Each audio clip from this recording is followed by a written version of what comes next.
টুপ টুপকৈ নিয়ৰ সৰিছে, যেন আকাশৰ নীৰৱ ক্ৰন্দন। পোহৰ চেঁচা বতাহজাকে বিয়পাইছে বিষাদৰ এক স্পন্দন। শুই থকা এই চুতীয়া বস্তাখনো আজি তিতি জুৰুলি জুপুৰি। কপালৰ লিখনৰ দৰে ইও যেন হৈছে এতিয়া মোৰ লগৰী।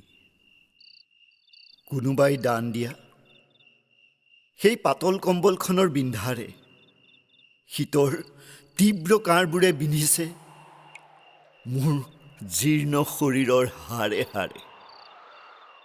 তথাপিও আজি মোৰ ভাগ্য অলপ সুপ্ৰসন্ন বুলি ভাবিছোঁ। দোকানৰ বাৰাণ্ডাৰ চিলিংখনৰ তলত অন্তত মূৰটো গুজি জীয়াই আছোঁ। কিমান যে বিনিদ্ৰ নিশা পাৰ কৰিলোঁ এই উদং ফুটপাথত, মুকলি আকাশৰ তলত জীয়াই থকাৰ এক কৰুণ আশাত। ৰাতিৰ অন্ধকাৰৰ অসহায় চিৎকাৰবোৰ মই বহুবাৰ শুনিছোঁ। কুকুৰে ৰাউচি জোৰা, মাজনিশা মাজ ৰাস্তাৰে উচ্চ স্বৰত গান বজাই পাৰ হৈ যোৱা দ্ৰুতবেগী বাহনবোৰো দেখিছোঁ।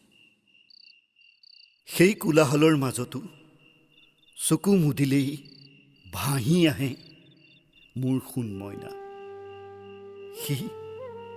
সি বাৰু কেনেকৈ আছে? তাৰ সেই প্ৰসাদত কিজানি নাই এই পোহৰ যন্ত্ৰণা। নাতি নাতিনীকেইটাও কিজানি এতিয়া বহুতেই ডাঙৰ হ'ল। মই নোহোৱাকৈ চাগে সিহঁতৰ জীৱনৰ বসন্তও আহি গ'ল। যাক ঘৰৰ লক্ষী কৰি আনিছিলোঁ মৰমৰ উমেৰে, সেই বোৱাৰীজনীও চাগে আছে সুখৰ মহাসাগৰত। কিন্তু বিধিৰ কি নিষ্ঠুৰ বিধান, কি বিচিত্ৰ এই সময়। যাৰ আশ্ৰয় হ'ব লাগিছিল তাৰ বাবেই আজি মই বোজাৰ পৰিচয়। ৭-৮ বছৰ বয়সলৈকে যাক কঢ়িয়াইছিলোঁ নিজৰ কান্ধত, মাক দেউতাক দুয়োৰে মমতা গুজি দিছিলোঁ পৃথিৱী তাৰ হাতত। তেতিয়াতো মই ভাগৰি পৰা নাছিলোঁ, নাছিল কোনো দুখ। তথাপি কিয় সি উপহাৰ দিলে মোক অজান চহৰৰ এই অকলশৰীয়া মুখ। প্ৰথম দুদিনমান মই নিজকেই বিশ্বাস কৰিব পৰা নাছিলোঁ। চকুৰ দৃষ্টি হেৰুৱাই মাথো শূন্যতালৈ চাই ৰৈছিলোঁ।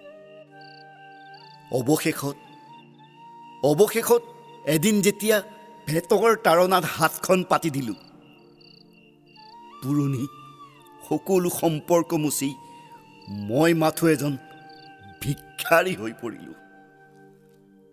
মাথো এজন পদপথৰ ভিক্ষাৰী।